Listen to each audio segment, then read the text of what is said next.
que Jésus est un homme, tu ne peux pas adorer un homme. Or, nous, c'est encore mieux, nous adorons un homme. Mais toi, tu fais un billet d'avion, tu cotises beaucoup d'argent, tu vois là-bas la main pour lapider Satan, faire bisous à Caillou. Mais toi, tu es plus fou que nous. Nous, on adore au moins un homme parce que Dieu s'est fait homme, Dieu a pris une forme humaine. Parce qu'ils disent que Dieu ne peut pas, Dieu peut tout faire, mais il ne peut pas devenir homme. Mais comment Dieu peut faire? Donc, un Dieu qui peut tout faire ne peut pas te faire homme. Ce n'est pas Dieu. Parce que même dans Sourate 19, quand l'ange est arrivé, 19, 26, l'ange se présenta à Mariam sous la forme d'un homme parfait. Donc l'ange qui était l'esprit, il s'est présenté à Marie sous la forme d'un homme parfait. Mais si l'ange peut prendre une forme d'un homme parfait, alors ce n'est pas un homme, c'est un esprit. Mais c'est Dieu qui ne peut pas faire ça. Philippiens 2,5 nous dit quoi? Philippiens 2,5. Ayez en vous les sentiments qui étaient en Jésus-Christ. La Bible dit ayez en vous les sentiments qui étaient en Jésus-Christ. Existant en forme de Dieu. Donc la Bible dit que Jésus-Christ existant en forme de Dieu. Donc Dieu est un esprit. Dieu qui a pris une forme pour venir sur la terre, existant en forme de Dieu. Il n'a pas regardé son égalité avec Dieu. Il n'a pas regardé son égalité avec Dieu. Comme une proie à arracher. Mais il s'est dépouillé lui-même. La Bible dit que Dieu s'est dépouillé lui-même en prenant une forme de serviteur. En prenant une forme d'homme, une apparence d'homme, il a pris un corps humain, il est venu sur la terre. En devenant semblable aux hommes. Mais si Dieu est devenu semblable aux hommes, donc c'est Jésus qui est devenu semblable aux hommes, donc à quoi que ce n'est pas un homme. Quoique Dieu a pris une forme humaine, il est la personne de Jésus, il est venu semblable aux hommes, mais ce n'est pas un homme, c'est Dieu qui est là. Et tant que dans sa position d'homme, il est toujours Dieu. En devenant semblable aux hommes, et il apparut comme un vrai homme. Et la Bible dit que Dieu est apparu comme un vrai homme. Dans le Coran, Sourate 19, quand il fait préparer cela, c'est la même chose qui se passe. Sourate 19, 34, ici là, quand l'ange Gabriel transite, il dit, Sourate 19, ici là, il dit, 19, et comme il dit le Seigneur, puis les douleurs de l'enfantement à leur secours, non, c'est pas ça. Donc, en tout cas, vas-y d'abord, on va arriver là-bas. Il a apparu comme un simple homme, vas-y.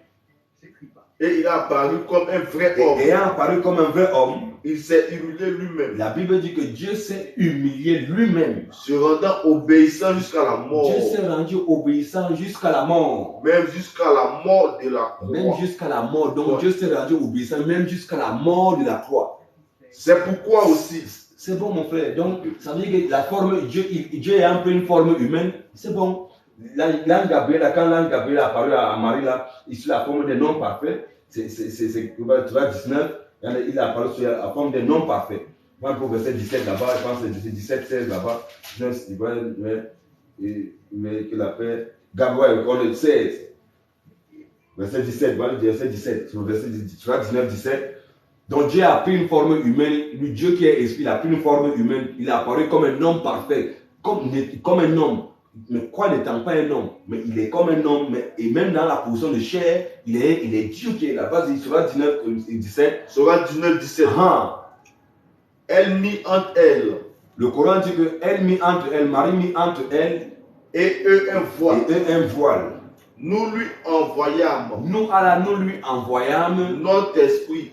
Un esprit n'a pas de chair, n'a pas de. Nous lui envoyons notre esprit. En parenthèse, Gabriel. Que vous appelez Djibril.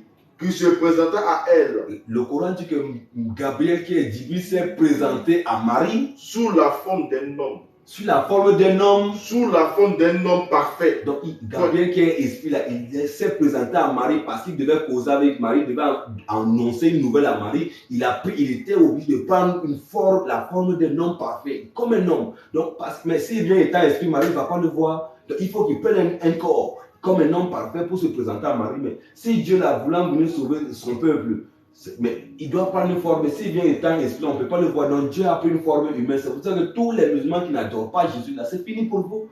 Vous allez partir en enfer, il n'y a pas d'espoir. Un homme qui n'aura pas cru que Jésus-Christ est Dieu, là, qui s'est fait chair, là, il est crucifié, il est mort, il est ressuscité, il n'y a rien à faire. Il n'y a pas de paradis pour toi. Dès que tu meurs, là, tu vas en enfer. Quand tu n'as pas cru, Allah te dit, mais si tu n'adores pas, tu trouves indigne d'adorer Jésus, tu vas aller en enfer, c'est fini. Allah lui-même te dit ça, mais tu dis que Jésus n'est pas Dieu. Donc, en tout cas, nous, on s'adresse à nos soeurs, à nos frères qui sont là-bas. Tôt ou tard, ce que nous vous exhortons, c'est que vraiment, prenez les livres, lisez. Ne restez pas là que l'imam a dit, le pasteur a dit. Non, il faut vérifier. Vérifiez d'abord, est-ce que ce que nous sommes en train de dire là, est-ce que c'est écrit? Prenez note, notez ces passages que nous sommes en train de citer là. Notez ça, parce que c'est ce que la Bible nous demande. La Bible nous demande, qu'est-ce que la Bible à 17, 11 là, non? À 17, parle-nous ça. Et en même temps, moi, je vais préparer le Coran. La Bible nous demande, ce que la Bible nous demande, et on va voir ce que le Coran demande aux musulmans. Acte 17, 11, on dit quoi? Acte 17, 11. Ces juifs, la Bible dit que ces juifs avaient des sentiments plus nobles. Ces juifs avaient des sentiments plus nobles que ceux de Thessalonique. Ils reçurent la parole. Ils ont reçu la parole avec beaucoup d'empressement. Ils ont reçu la parole avec beaucoup d'empressement. Et ils examinaient chaque jour. Les Écritures. Pour voir. Si ce qu'on leur disait. Était exact. C'est ce que nous faisons. Il faut examiner les frères et les sœurs. Examiner chaque jour. La Bible nous demande d'examiner les Écritures. Nous, on doit regarder. Dieu nous demande, il faut qu'on examine les Écritures. Parce qu'il ne faut pas qu'on soit menti, qu'on soit trompé par les lourds ravisseurs, par les trompeurs, par les séducteurs pour nous amener en enfer. Quand quelqu'un te dit Dieu a dit, il faut qu'il te montre où c'est écrit. Si tu n'as pas montré, il faut qu'il te montre, tu examines, tu vois, dès que tu es d'accord, là, tu peux ajouter quoi. Mais toi, tu n'as jamais ouvert pour lire. Dans le Coran, si Dieu nous demande d'examiner, non dans la Bible, mais dans le Coran, Surah 101, écoute ce que Allah demande aux musulmans. Surah 101. Oh non, 105 là. Surah 105. Oh les croyants. Vous êtes responsables. De vous-même. Donc, Allah dit que vous les croyants, tu es responsable, toi le musulman, tu es responsable de toi-même. Donc, c'est pour ça que Mohamed dit qu'il ne connaît pas mon chemin, mon chemin de vous. Donc, chacun n'a qu'à se débrouiller. Donc, Allah dit vous êtes responsable de vous-même. Celui qui s'égare ne vous nuira point. Il ne va pas se vous nuire. Il ne va nuire à personne. Donc, tu t'es égaré, toi musulman, parce que tu suis papa, maman. Ça te regarde, hein? Vas-y un peu. Si vous avez pris la bonne voie, point. C'est vers Allah. Pas Allah, c'est du ouvert. Allah ne vous dit jamais à lui, mais il vous dit vers. Donc, en d'autres termes, comme il sait que ce n'est pas lui qui est Dieu, il dit qu'il veut du ouvert. Va maintenant au verset 101. 101, là où c'est ça qui nous intéresse, 101.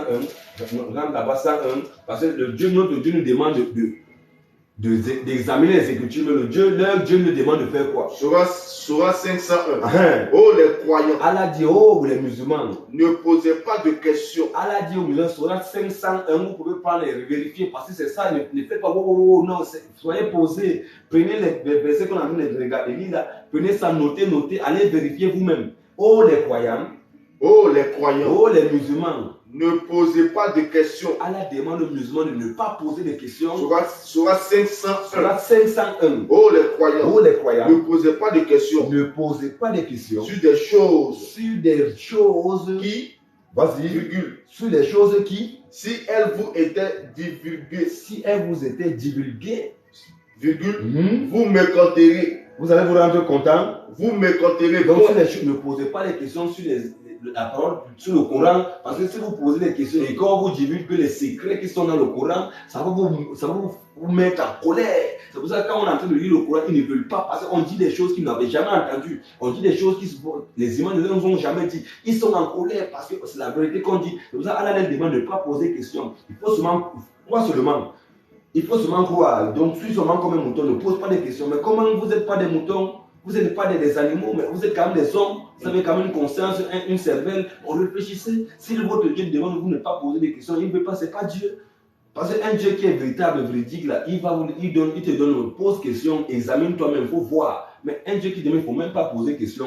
Il ne faut rien poser comme question. C'est qui te dit, crois seulement. Crois que Mohammed le prophète de Dieu. Crois que Allah, tout ça là. Mais pose-toi la question.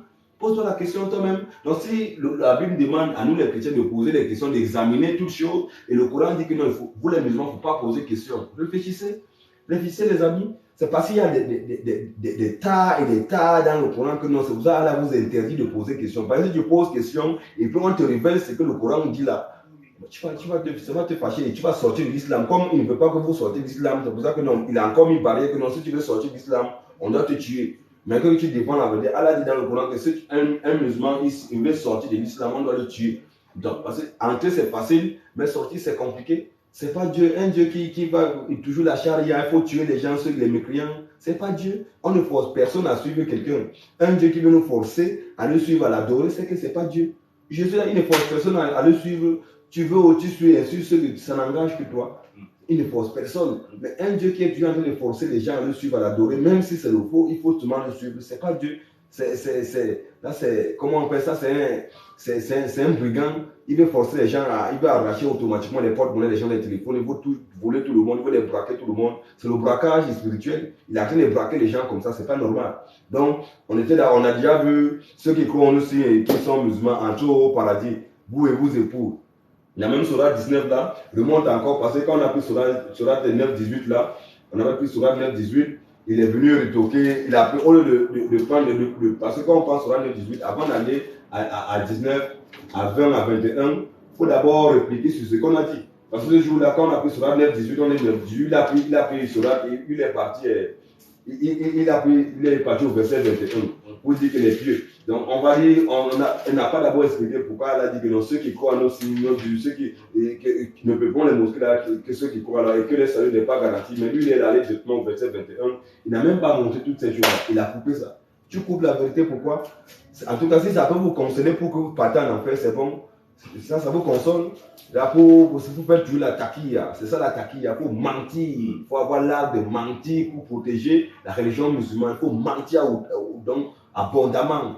Donc, sur la 9, 21 là, il dit quoi? Sur la 9, 21. Ouais, parce qu'on a lu sur la, tu me dis d'abord.